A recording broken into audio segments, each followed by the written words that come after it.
Hello student, कैसे हैं आप सब। एक बार पुनः से कोचिंग क्लासेस पर स्वागत है। उम्मीद करता हूं आप सब अच्छे होंगे, मस्त होंगे, बेहतर होंगे, आपकी पढ़ाई बेहतर चले। बच्चों, क्लास 12 केमिस्ट्री एनसीईआरटी में आपका चैप्टर चल रहा बच्चों 10 जैव अणु, जिसमें आज का टॉपिक है पेप्टाइड बंध। देखिए बहुत ही सिंपल है। पेप्टाइड बंध है क्या? इसे हम एक एमाइड बंध के नाम से जानते हैं और एमिनो अम्ल के बीच बनने वाला बंध है। देखिएगा बच्चों, हमारे पास मान लीजिए दो एमिनो अम्ल है। वैसे आप लोगों ने पढ़ा है कि प्रोटीन किसके संगठन से बनता है? एमिनो अम्लों के संगठन से बनता है। एक एमिनो अम्ल ये है, दूसरा एमिनो अम्ल आपका ये है। ठीक है। अब देखिए, एमिनो अम्ल की परिभाषा आपने पढ़ा है कि भाई नाइट्रोजन युक्त जटिल कार्बनिक यौगिक है। और एमिनो अम्ल में एक कंडीशन है कि एमीन समूह भी होना चाहिए और एक कार्बोक्सिलिक समूह भी होना चाहिए। मतलब इस एमिनो अम्ल में एक आपका एमीन समूह है NH2 और कार्बोक्सिलिक समूह है। ये तो कंडीशन दे के रखा है। इसमें भी एक आपका एमीन समूह है और एक कार्बोक्सिलिक समूह है। एक से भी अधिक हो सकता है, लेकिन एक होना ही चाहिए। अब होता क्या बच्चों, जब एमिनो अम्ल के दो अणु आपस में बंध बनाते हैं, और वो कैसे बंध बनाएंगे? एक एमिनो अम्ल के कार्बोक्सिलिक समूह से, ठीक है, देखिएगा जरा, एक एमिनो अम्ल के कार्बोक्सिलिक समूह से और दूसरे एमिनो अम्ल के एमीन समूह से आपस में ये बंध बनाएगा, लेकिन इसके बीच हाइड्रोजन अणु निकलकर बाहर होगा। कैसे? आपका यहाँ पे COOH है बच्चों, यहाँ पे आपका NH और H कर सकते हैं इसको। अब यहाँ से OH और H उठेगा और क्या बना देगा? H2O बाहर हो जाएगा। फलस्वरूप आपके पास जो दो एमिनो अम्ल हैं, यहाँ पे आपका हो गया CO और यहाँ पर हो गया NH। तो यहाँ पे जो बंध बना बच्चों, ये जो बंध है, इसी बंध को हम बोलते हैं पेप्टाइड बंध या एमाइड बंध।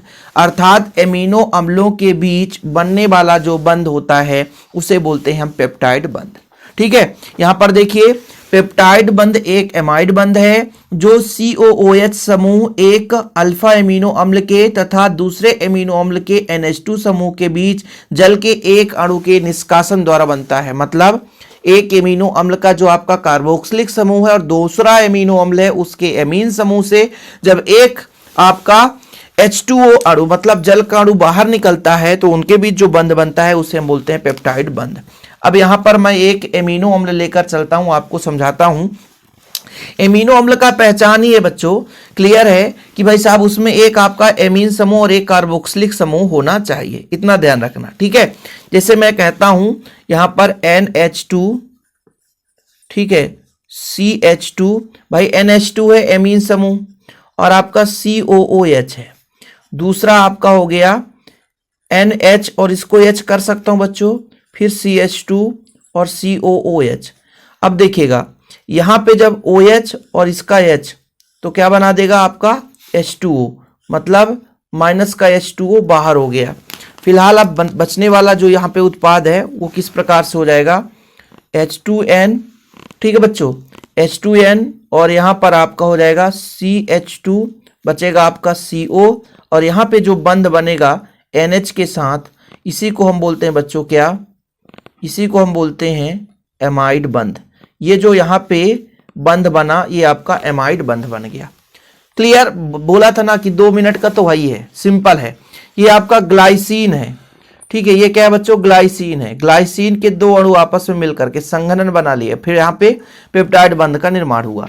ऐसे ही आप कई सारे यौगिक ले सकते हैं कि यहाँ पर आप देख सकते हैं बच्चों, ये आपका कार्बोक्सिलिक समूह, ये आपका एमीन समूह दूसरे एमिनो अम्ल के एमीन समूह से क्रिया करके H2O बाहर निकाल दिया और ये बीच में जो बना बंध बच्चों उसे हम पेप्टाइड बंध कहते हैं। तो आप लोगों को स्क्रीनशॉट लेना है तो स्क्रीनशॉट ले सकते हैं। और 2 नंबर में इससे ज़्यादा पूछेगा क्या भाई? इतना ही तो पूछेगा 2 नंबर में।